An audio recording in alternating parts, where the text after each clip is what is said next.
Yeah. Oh. Yeah. Damn.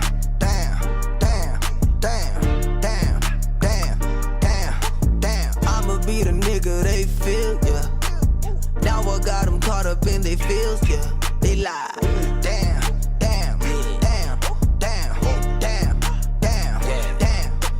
Had to leave the label, leave the deal, yeah. Independent nigga paying bills, yeah. Whoa, damn. First things first, I ain't acting brand new. Yo, with your standards that I'm living up to. Certain things you gotta know. Ooh, bottomless idea, that's how I flow. Ooh, I'm the greatest thing you ever seen. Damn.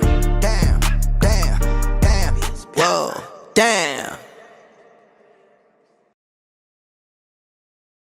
What does it take to rise to fame and fortune in the South African music industry? What does it really take? We've heard that in this cutthroat industry, it takes money to make money. With a record label backing an artist, the artist hardly has to worry about the little details involved in getting to the next level. Independent artists don't have that backing and have to figure it out for themselves. For over 7 years, my brother Kingsley, known by his stage name Richlifeking, has invested a ridiculous amount of money into his career and worked tirelessly to achieve success in the South African music industry. But not much has come of it. He's now part of a group of independent artists that go by the name of New Age Steeze. Each member is uniquely talented and brings a distinctive skill to the group. They've all followed the steps that should allow for stardom, but none have reached that point. Why? That's what we went to find out. The way New Age Steeze came about, basically, it came from a dancing perspective, but we were actually getting together to say, yo, this is like different people that do different things, you know what I mean? So we have like the music side, the designing, so we just decided to put a group of people that are talented and we call them New Age Steeze. It's a movement, you know? Name is Alfa Laygo. I'm from Rhodes, a small town in the northwest. I'm an artist. I'm a performing artist, recording artist. My name is Kingsley Khumalo, formerly known as Richlifeking, but you may call me King. I'm a multi-talented artist / businessman. It's your boy, Mr. PHANTOM. You know how it is, Phantom Steeze. My government name is Glenn Mpomakwala. I'm an artist. Don't you get it twisted. I'm different. I can do a couple of things, but what I'm really focused on at the moment is my music. My full name is Nokwanda Dada. I go by the name of Must Be Dubs.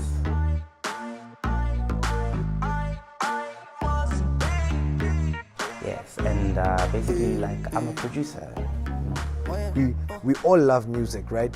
But we know that we all have like hidden talents. I have experience in like choreography, music, mixing. I'm learning how to edit. Instead of having to hire a whole big company that you have to pay like 20K for, we do it ourselves, you know what I mean?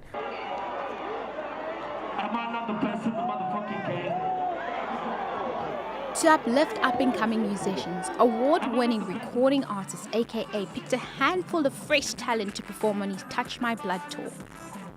Through persistence and hustle, Richlifeking, Alfa Laygo, along with their producer Jillz, were chosen to open for AKA.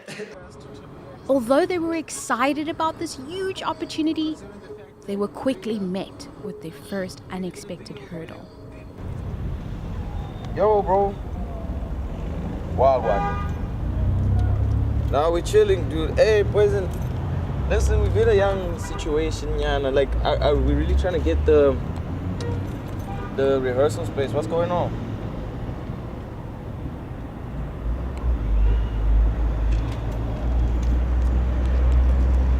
Ask him if we can come, like what time can we come to the rehearsals? And then what time are you landing, bro? Because it's like everything is happening tomorrow, and then you said yesterday that you can. Yeah, but then even so, if you're not there, isn't there like you can get someone to like let us in, poison? Fuck, bro. Yeah, so we just got confirmation that we don't have a place for rehearsals. we're getting ready for the Touch My Blood tour, so basically we need a place for rehearsals. And now the guy just... No, it's not like that, but he had to fly to Cape Town to do an emergency test. I don't know, bro. My education don't go that far. Yeah. So now that's what I'm trying to like figure out, because the rehearsal is like very critical, man. Like in order for us to like give like a damn good show, like we don't want to be giving like our all, and then for the next gig that happens, which is happening the next day, we give them like 10%. So we're gonna just do sound check at Dubs' place, and then we're gonna figure it out from there. So you guys just can just join us, and we'll figure it out from there. Yeah. Why did I choose to be a rapper? So when I started, the misconception I had was it was going to be easy, it was going to be doable. All I had to do was basically make music and perform, and I'd be rich and I'd blow up. You know, as a backup dancer for an artist, you get to see his struggle as a signed artist especially. You get to see the journey that he has to go through, and you get to experience it as well. So I can recall many nights of us having to sleep on the floor, many nights of us having to go without food, many nights of us just as dancers before even making it in, or establishing myself as a musician. I had a teacher in the 8th grade, right? I'll never forget this day. I was still writing music. I was writing it in my maths book. Okay, I was wrong for writing in my maths book, but you know what? I had an idea back then. I was like, and I'm writing rhymes, and you know, like you could have your phone at school, so I'd have my earphone like in my ear, and I would just like write. Oh no, I used my left. Sorry. And I'd write my first single, and my teacher came, and she took my maths book and she read what I was writing, and she's like, "Mr. Khumalo, this shit is never gonna work. You gotta focus on school. You're out here, you're writing music. People that do music are on drugs and they end up being nobodies. You're gonna end up being a nobody." I'll never forget those words. I'm making it my point and my mission to prove her wrong, prove everybody wrong. I left Riflifeking, I would say relatively young. I mean, I was 19 when I came to Joburg. I was living in Soweto for the first 3 years of my stay in Joburg, studying in Soweto. And I had to find a way, basically, to finance the music business that I was trying to get into. So I had to, create from nothing, because all I had was my bag. So basically, where's Jillz right now? He's here in the studio, I think, because when I spoke to him, he said he's on campus. It's gonna be an hour. She done left me behind, man. Ooh! I got 5 DM messages, and I ain't answering none of them. Hey, pull up, skirt. That was Alfa that tried to open.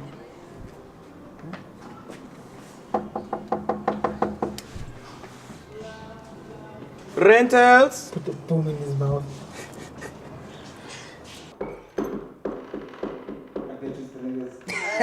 Yo, what's up? Alfa. It's too much. It's too much. It's too much. This is me. Ooh! Punch! Hey! Just press pause it. Press pause. Like for this part, I'm thinking this is where. We said cool with no roof. Y'all said woo, woo. Yeah. 1, 2, everybody turn up. Yeah. Cool with no roof. You said. That's too much. Pull up, roof. You said. What's that brand from? Yo, well, there's a lot that you face as an independent artist, As producers, we often make beats for huge artists, who then will promise you just a platform. They'll be like, I'm putting you on, give me this beat for free, I'll put you on. You need to pay for PR. You need to pay to get played on radio. You need to pay to get to get played on TV. You know what I mean? Like everything just comes with money. Like if you're not coming from like a well-off family or anything like that, that you really have to grind somehow, find a connection with like somebody, because you know what I mean, you don't really have that money. That's another problem that we have as independent artists, that we don't realize that we need all of that stuff. Something that happened really recently is I met this one guy that was supposed to do my PR. And This person promised me the world. So I had paid this guy, which was my first mistake. Because I didn't sign no contract, he didn't sign no contract. I believed who he was because people were talking in the street like, yo, this guy is the plug. And he's like, yo, in 2 weeks, you're going to be on radio, you're going to be on TV, doing interviews. We're sending emails back and forth. He had his team communicate with me. Bro, a whole 5 months go by. Nothing. We spoke to Robin Cole, legendary producer and former record executive who's been in the industry for over 20 years. Given his experience, we wanted to find out, what does it take to be a successful independent artist? You know, I wish I could coin the phrase or say that I came up with it, but I think anyone who could say that they have a recipe or a guarantee as to how to make a successful artist is either lying or selling something. And, you know, I believe there is a very definitive line between talent and success. They don't always meet each other, unfortunately. The South African hip-hop scene over the last few years has shown the greatest amount of entrepreneurial thought. Like, they've been the most innovative in how to get their message out there. No one's out there giving you handouts. You've got to make it your own. You've got to hustle till you get it right. And the hip-hop industry lives by that motto. My single 20 and bad ones, I submitted 20 times, so that's 40 times I submitted to this one radio station and they kept on rejecting my song. Now, try and believe this. A community radio station rejects my song. One of the biggest radio stations in Africa, Metro FM, plays my single 20. Right now, just finished up cutting up all the songs for the performance. We're heading back to the south side where there's Richlife, and we're gonna go rehearse some more. Just make sure we're ready to give Potchefstroom and Durban one hell of a show. We got Richlife Jillz with us, first time coming through to the south. You feel what I'm saying? So we're about to do the most. Yeah. I can change I can like go to the general. Please go to the Revenge album. No, go to the Ski Mask. Just go to Ski's album. Yes, please play some Ski Mask.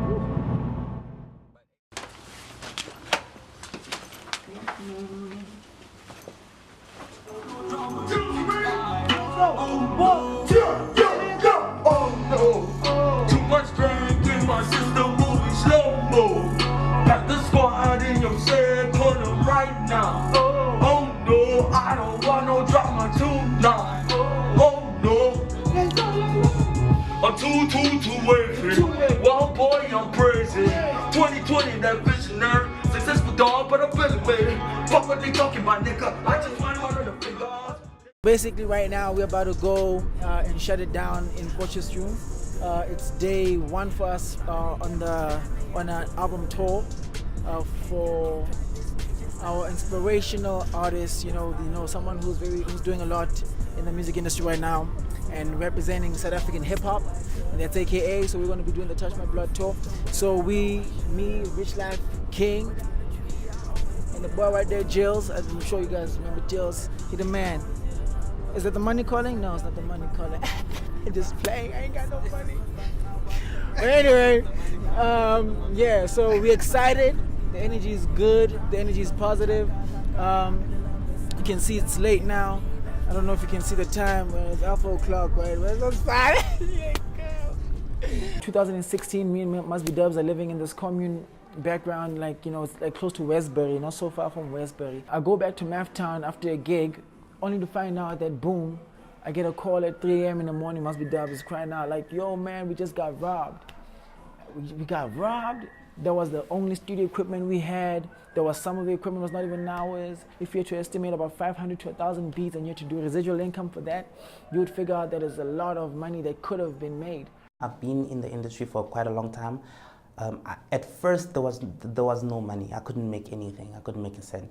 But I have been living off just the music only. You know, I've been working, and I've been balancing that with making music and offering services like mixing, mastering, compositions and all those kind of services. It is very difficult, I won't lie. It is not one of the most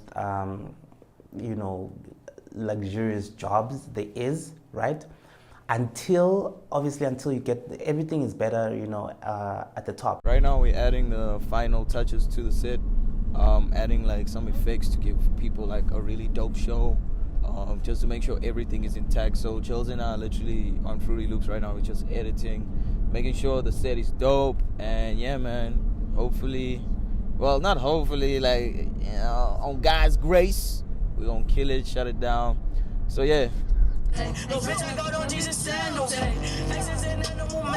Listen, young nigga, I activate. Money coming in like I masturbate. Hey, shit, we fake up. No Drake ass niggas, we don't fuck with y'all niggas. Y'all some weird ass niggas. Alfa kid Laygo Satsibili Bito, but so by Chileki. He's so been doing this since I could tell at the people, but they sleeping on me. All these rappers posing like Stilo, thinking with Demo, taking me from zero to hero. Now I got just so many people. When I say super, you say mega. Super. Jerome Aarons, the group's road manager for the evening, was in charge of making sure that everyone got their backstage access tags in time so that they could perform. It later became clear that Jerome had ulterior motives for the evening. We're supposed to be on right now, so we're just gonna keep the faith, make sure we get our tags, and then yeah, man, get on stage and do what we do. But all I'm saying is we're supposed to be on stage like right now. Let someone else. Like, we're waiting for our tags right now. You know, when you're unknown, a lot of people give you like a little disrespect, Well, I already had like a feeling that things weren't organized, but I was like, you know what, fuck it. One of the members from the camera crew come running with Jerome, like, yo, AKA wants to go on at 1. You guys got 50 minutes to get on stage. All right, cool. Who's on stage right now? Because there were artists that pulled up with us, but they weren't meant to be performing. But they were performing. At this point, the guys had no clue that Jerome took their tags and gave them to his artists signed under his record label. Fuck it, y'all will find me by the car. Wait, King! What? What's going on? Jillz, what's going on? Setbacks. Hey? Setbacks. Alright, so then you guys can't go on. Not yet. Really after AKA. We're supposed to be on like 20 minutes before AKA. We're supposed to open up for AKA. We didn't get our tag, so we're delayed a bit. We're going on after. Now we have to wait until the main acts goes off stage, and then a few more sets, and then close the show. So we can look at it from the positive side and say at least we're still on. You know what I mean? We're just keeping warm, keeping ourselves inspired and motivated about the fact that we have the opportunity. But the reality is, it's kind of daunting to us because we wanted to have been there to warm up the crowd before the main act. Yeah, and that's what's going on. But we're still keeping it good, you know what I mean? We're still keeping it positive, still keeping it going. King is tired, he's in the car, he's kind of upset, of course, about the situation because it's kind of unfair. But like I said, he'll get to understand as well, like as time goes on, like this is what happens. This is what happens when you're new, this is what happens when you're up and coming, and when you have not earned the respect that you need in terms of the industry. Well, now we just wait. Watch AKA, came here to have a good time, we're gonna chill, watch AKA. When he's done, then we go on stage, we kill it, do what we came to do. I mean, before or after AKA, we're still around AKA, so I feel like that's a good thing. And like for us, just being here as upcoming artists is really a great opportunity, so we're just gonna ride with it.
Let's get Alfa Cat Laygo up in this bitch. Cool?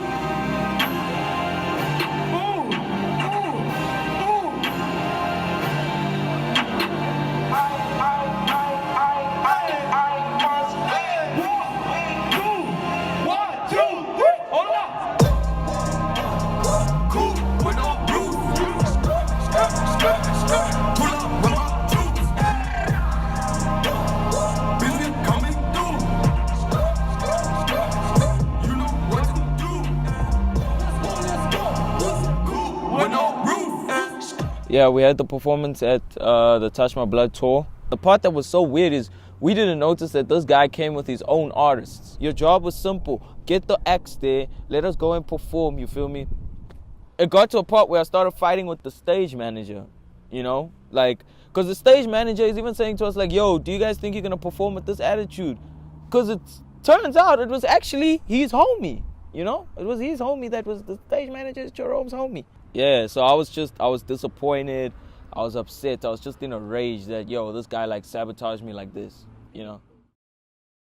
Beyond having talent and patience in the music industry, we realize that an artist's success relies heavily on connections, entrepreneurial skills, and a whole lot of hustle. Robin Cole gave some advice to all the independent artists out there. You've either got to ask for help through someone that is either going to independently finance your way forward, or you have to go through formal institutions. Either which way, capital becomes part of your discussion.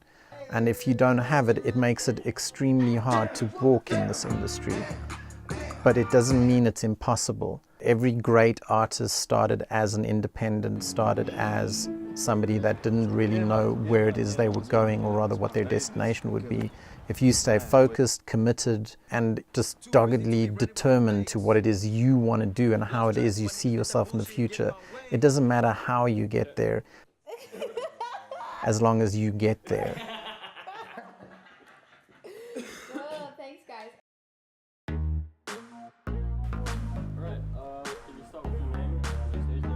Yo, what's up? My name is Phantom Steeze. Yes, no, let's go again. What does that mean